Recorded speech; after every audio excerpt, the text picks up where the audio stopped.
To download Eclipse, you have to go to Eclipse website and download the installer based on your operating system. I have already downloaded the installer as per my Windows operating system. Then you have to double click this file. Now it will give a different choices and we have to pick one of the choice based on our requirements. So I will be selecting ID for Enterprise Java developers.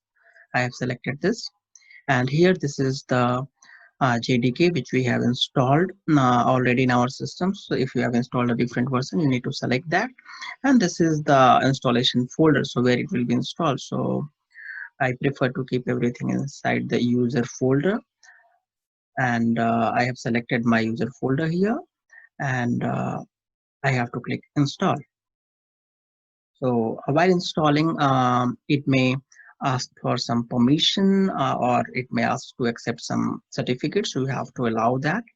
Let's see if this is asking. Yeah, this is asking here. So I have to click accept and wait for this process to be completed. So installation is done. Click on launch.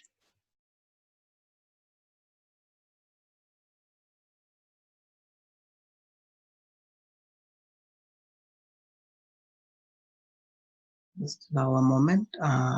Let them the system launch properly.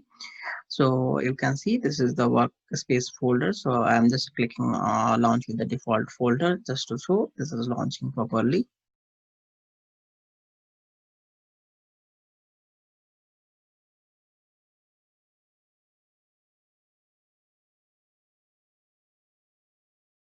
It's taking a bit longer. So maybe this is the first time we are opening up the installation. That could be a case.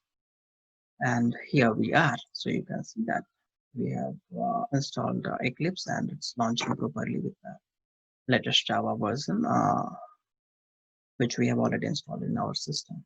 Thank you.